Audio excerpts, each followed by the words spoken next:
So we were only a week into the war, and it was bound to happen. I had a vehicle that rammed into my vehicle, disabled my vehicle, and my commander had to make a split-second decision that basically ended up leaving us behind.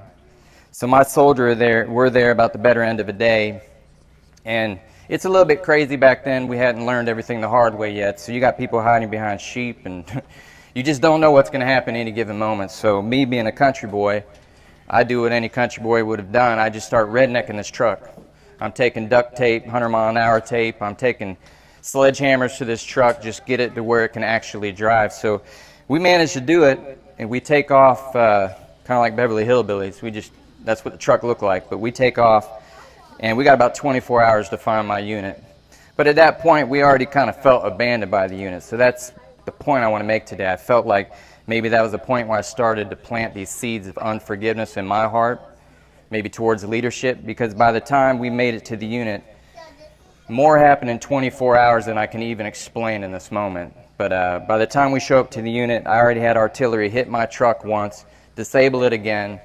We're running on 6 out of 10 wheels. We have TBIs, blast injuries by that point. I can barely see. But by the time we reach my unit, we pull in. My eyes are half swollen shut. I got blood crusted down my face. My soldier doesn't know his left from his right. And I go report to the platoon sergeant. And when I show up, honestly, he just looks at me and laughs.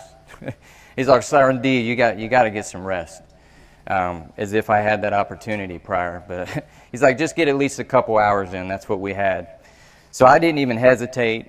I just did an about-face, jumped in the back of a 5-ton truck. And honestly, it was probably stupid. I laid down on some ammo crates, and I fell out into a coma-like sleep. So here I am. I'm laying on these ammo crates, and I wake a couple hours later to probably one of the loudest explosions or repercussions I had felt to that point. And keep in mind, I already had a TBI.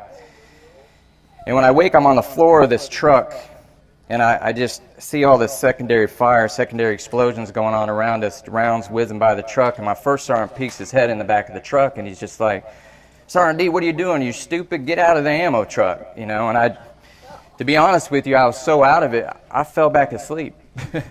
Yeah, I probably would have slept through that battle, but you know, by the grace of God, I wake back up, and he's hollering out, "Get all the soldiers in the Hasties, get all the soldiers in the Foxhole." And I couldn't make sense, gain my bearing, but I managed to fall out this truck, grab half my equipment, get my weapon, and I'm just running the perimeter, tapping on Kevlars along the way. And I'm checking on the soldiers, keeping them in their positions, and I finally land in this foxhole that's got the Mark 19. I figure if I'm going to be anywhere, I'm going to be with the biggest gun. So I jump in there, I lock and load this round, prepared to engage the enemy with like a fully automated grenade launcher. But that's the point we realized that the rounds are coming from behind us. It didn't make any logical sense. So we turn around, and everything behind us is engulfed in flames. You have all these secondary explosions going on. And then that's the point where, you know, we hear the screams. That's the point where you just hear these grown men screaming, and it's forever etched in my head. Because when I look back, I see men running in and out of the fire. So, of course, in that moment, I just start running towards the fire, thinking I'm going to get there in time. But I'm tripping over my own feet. You know, I'm still dealing with the repercussions of this head injury, and I'm tripping over my own feet. My first sergeant stops me and goes, "Listen, Sergeant D, your number one priority right now is to keep the soldiers in the foxholes and the Hasties." Because come to find out, a pilot had dropped a 500-pound bomb on top of our area of operation, and it landed right on top of the ammo truck. So it's cooking off 50 cal rounds in every direction, and our number one priority was to keep everyone in their positions, so hopefully it didn't clip anyone. But see, in that moment, I wasn't thinking like that. My adrenaline's going, and I'm forced to kneel there and just watch and witness this panoramic view of hell unfold in front of me. And it was like a stinking movie. But I'm sitting here watching this, and I'm not able to do anything about it, and that was the worst part about it. What made it worse, it was friendly fire. So there was no one to blame in that moment, but I had to blame someone. So I start blaming myself. I start blaming the people around me. I start blaming leadership. You start thinking in your head, is there something I could have done better? And the better end of a night, well, the worst end of a night goes to morning. And as dawn approached, we're literally picking up the pieces. So I found myself in a position where we're loading up these vehicles that were literally melted down to the ground. And I'm shuffling my boots in the sand, and we're searching for sensitive items, which seemed to be our priority at the time. And when I'm doing that, I come across what looks to be like a Bible. And it's kind of half-burnt, pages blowing in the wind. So I reach down to go pick up this Bible. And I'm going to give you the soft version, but when I go to pick it up, I pick it up and I pick up a stinking finger. And I throw this thing, and I curse the air. Once again, I needed to blame someone, so I blamed God in that moment. And I just walked away from my faith. I was like, you can't possibly be here in the midst of this hell. So that was the moment that I continued to foster unforgiveness in my life. And I'm going to be honest with you, I was blaming myself more than anyone. Just what could I do better in these moments? And of course, we go on about the rest of the war. That was only a couple weeks into the war. We had about 7 more months ahead of us. And we had to learn a lot of things the hard way. But by the time the smoke cleared that night, we had evac'd 7 men dismembered, so many more men injured, and we lost 3 good men that night. So it shifted for us. It was a moment for us where our morale went out the back door, and we had to face things differently. And like I said before, we had to blame someone, so we lashed out on war. We lashed out at the enemy. If you were the enemy, we were going to steamroll you. We were going to take it out on you, and one way or another, we were seeking some sort of retribution that would never come. So if you fast forward a little bit for the sake of time, we've made it all the way back home, our whole entire unit, and we didn't lose one single soldier to enemy fire. But we lost 4 soldiers, and so many more lives changed to friendly fire. We did our job, we accomplished the mission, but so many unresolved things were in our life at that point, and there was no answer for it. So I find myself at Walter Reed. They're tending to my wounds, I'm recovering, and I'm sitting in Walter Reed, and to be honest with you, it all caught up to me. Everything, I'm starting to process some emotions that I didn't have the luxury of processing in the battle. So I'm dealing with seizures, my lungs are failing, and my body just wasn't good. And while I was there, it was extremely obvious to the doctors that I was dealing with some level of post-traumatic stress. But we didn't know a lot about it at the time, so they forced us to go to this group therapy session, and I hated it. It's kind of funny that I do this for a living now, but I didn't want to be there. I don't think anyone else in the room wanted to be there that day. But we sat in there, and this colonel starts to open up. He was the only one willing to talk. And he starts to open up about how he made a decision in battle that cost lives, and he's been carrying that burden for a very long time. He made a decision that and ordered a pilot to drop a bomb on the enemy. But see, the problem was it wasn't the enemy. It was an artillery unit that happened to be my unit.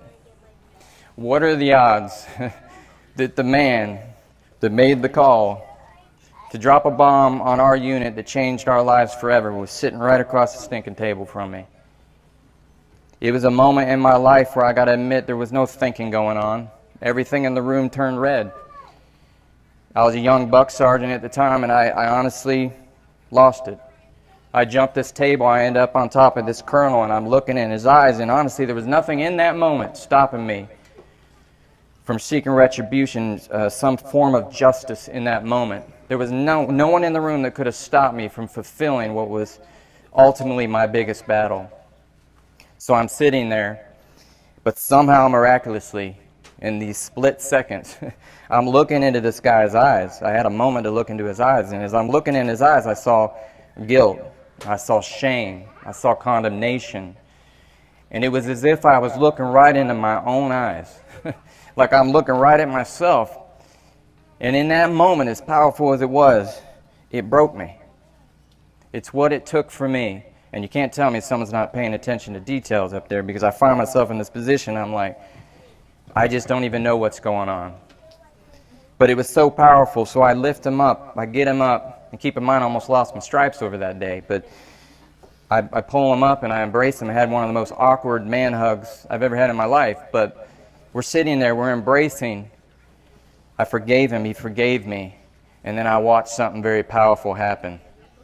See, you can't explain, really, in words what happened. This is the best way I can tell you.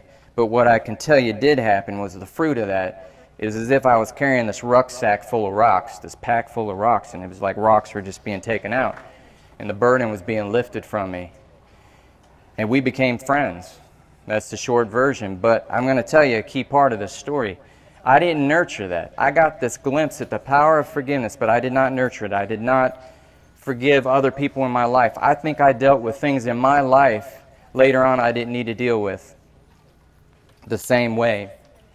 So I find myself 7 years later, and I promise I wasn't going to preach at you, but I got to tell you this key part of the story. I find myself 7 years later sitting on a church pew, minding my own business. I didn't want anyone to know I was even there, to be honest with you. Minding my own business, keeping my head down, and the pastor says, listen, end of service here, if you want to come forward and be prayed for about anything, come on down. But I'm going to do a little differently. I'm not going to have pastors up here. I'm just going to pull some people from the congregation. I want you to open up to them. So here I am. I'm sitting on this pew, and my head's down. I'm just hiding at that point. But I felt this tugging like I was about to leap off my seat, off the pew. And before I could even think about it, I'm off the seat. I just launch off this thing, and I'm already up front. And I find myself in front of this guy named Mark. And he wasn't a pastor, but he had this way of staring right into your heart. So I'm sitting there, and this guy's looking at me, and it was kind of like this awkward pause, but he just asked me, is there anything you want to pray about? So I'm standing there, and I didn't know why I was there. So I'm like, I don't know. And he goes, another awkward pause, he goes, is there someone you want to forgive? And right there in that moment, I break again. Second time in my life as an adult, I'm bawling. And I just start forgiving leadership, my commander, for that sense of abandonment, leaving us behind, and feeling left behind by God, really, in the midst of battle. First sergeant, all these people that I think had wronged me, that I was bearing that burden, that I nurtured, and it took root, and all of a sudden I had these seeds blooming in my life that came out as addictions and all sorts of other things. But I'm sitting there, and I feel all of this start to lift off me. And I'm like, all right, go ahead and pray for me. And he looks at me, and he's just staring at me. And I'm like, all right, pray for me. Let's get on with this. And another awkward pause. And he looks at me and asks me, is there anything else? I'm like, I don't think there's anything else. Let's just pray for me. And he looks at me one more time, and then it clicked. I hadn't forgiven myself. It was the biggest burden I had carried up to that point, and I felt in that moment I was able to be forgiven, but I was not willing to forgive myself. So in that moment, I start, as it all rushes back to me, I start to process these things in my life as if I was there again. I start forgiving myself for the things I did as an act of war, for the things that I did out of anger. I just begin to throw it out there like that. And as I did that, all the rest of the rocks just start coming out my rucksack, and it's as if I dropped my sack right there. And he prays for me, I walk off. So I walk off, and the next day, for whatever reason, I wake up in the morning, but something's different. I wake up that next morning, and I just decide to run. And keep in mind, I'm disabled. I have all sorts of injuries, seizures, medications playing against me. I should not be out there running. But I run, for whatever reason, 3.3 miles down the lakefront. And the reason why I didn't want to stop is because I felt like every step I took, I was being forgiven. I felt like every step and every stride, something was being lifted off my shoulders. And I eventually stopped, and I walk it off, and I felt this peace in my life.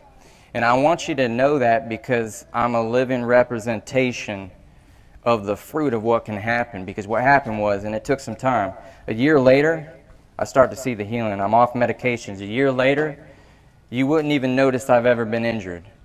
In fact, there was a time I could not even speak. I had to go through therapy for that. Most people will never know. You started to see the fruit in my life. People around me did. But the barriers that were standing in my way had everything to do with me. And I got to see not only a glimpse at the power of forgiveness, but I got to see the fruit of that. And that's what I want to leave you with today, because here's the thing. We live in this fallen world. We live in a world that's got all this crazy, chaotic stuff going on around us. Everyone hates each other. We have all these differences of opinions, but we hate each other, right, at the end of the day. We live in America, in a place where you can literally believe what you want to believe, have your viewpoints, but we don't have to hate each other. I think we do a discredit to the legacy of the men and women who are willing to lay down their life for something bigger. If we walk around and we act like that, because I'm promising you right now, I've been in some other countries where they don't have that liberty. So what that bigger thing I'm talking about, that people sacrifice their lives for, we have every opportunity to walk out as Americans. I want you to see that and hopefully gain a different perspective, because if we want to honor our fallen brothers and sisters, let's walk in love. I challenge you today. Have a difference of opinion, but love your neighbor. In fact, maybe you'll learn something. And walk it out together.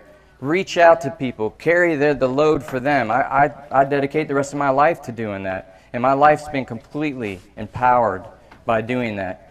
I want to leave you with that today. My hope is that you're inspired to maybe take some steps to deal with some of those things in your own life. But let's honor our fallen brothers and sisters today and walk in love. All right, again, I thank you all.